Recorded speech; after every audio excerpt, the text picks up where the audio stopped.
Mashindano makubwa yameisha rasmi. Timu 48, mechi 104, nchi 3 waandaaji na mwezi mmoja wa furaha na vituko kote Amerika Kaskazini.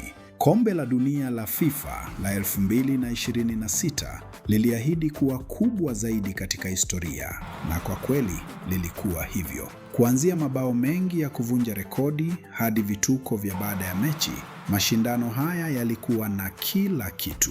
Lakini mambo yalipotulia kwenye uwanja wa MetLife, taifa moja tu ndilo lililobaki kileleni mwa ulimwengu wa mpira wa miguu. Uhispania ndiyo mabingwa wa kombe la dunia la 2026. Leo tunazungumzia mashindano yote, jinsi Uhispania ilivyotawala, mambo ya kushangaza kuhusu Argentina, mechi za kusisimua na maana ya kuwa na mfumo mpya wa timu 48 kwa siku za usoni za mchezo huu wa mpira wa miguu.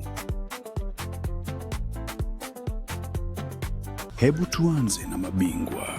Hispania haikushinda tu kombe hili la dunia. Walitawala mchezo kuanzia firimbi ya kwanza hadi ya mwisho. Njia yao ya kufikia ushindi haikuwa rahisi. Walipaswa kupambana katika mechi ngumu za mtoano, wakizishinda timu kubwa kama Ubelgiji kabla ya kuifunga Ufaransa mabao 2-0 kwenye nusu fainali ya kuvutia sana. Kisha ikafuata fainali kubwa dhidi ya Argentina. Ulikuwa mchezo mgumu na wenye ushindani mkubwa uliochezwa kwa dakika zote 90 bila timu yoyote kufunga bao. Lakini katika dakika ya 106 ya muda wa nyongeza, Ferran Torres alifunga bao na kuipa Uhispania ushindi wa 1-0 na kuwafanya kuwa mabingwa wa dunia kwa mara ya pili katika historia yao. Hata hivyo, kilichofanya ushindi huu kuwa wa kihistoria zaidi ni ulinzi wao. Uhispania iliruhusu bao moja pekee katika mashindano yote. Fikiria jambo hilo. Katika kombe la dunia lenye timu 48 na mabao mengi, ulinzi wa Uhispania ulikuwa imara kama ukuta usioweza kuvunjika. Walitawala mchezo, wakatumia mbinu bora na wakapata ushindi kwa umahiri mkubwa. Wakati Uhispania ilionyesha mchezo kamili na mzuri sana, Argentina walileta fujo na vituko vikubwa ndani na nje ya uwanja. Uwanjani, safari ya Argentina ilikuwa ya kusisimua mno. Walipambana kwa nguvu hadi kufika fainali baada ya kuifunga Uingereza mabao 2-1 kwenye nusu fainali ya kukata na shoka. Lakini mashindano yalipozidi kuendelea, migogoro na ugomvi vilianza kuwa gumzo kuu. Mechi za Argentina zilijaa mizozo mikali, kusukumana uwanjani na ishara za kisiasa zilizozusha gumzo kubwa kwenye mitandao ya kijamii. Mambo yote yalizidi kuwa mabaya baada ya filimbi ya mwisho dhidi ya Uhispania, ikisababisha fujo kubwa baada ya mechi na kufanya shirikisho la FIFA kuanza uchunguzi rasmi. Mambo yalikuwa makubwa sana hivi kwamba mamilioni ya mashabiki kwenye mtandao walisaini maombi wakitaka adhabu za kufungiwa au mechi irudiwe.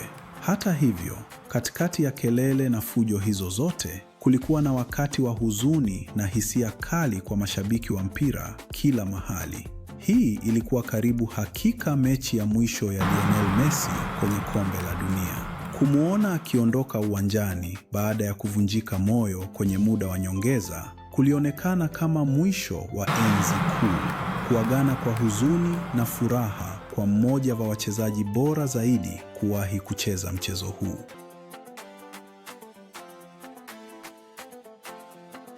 Ukiacha mambo ya vituko kando, kama tungeulizwa kueleza kombe la dunia la 2026 kwa neno moja tu, lilikuwa lisilotabirika.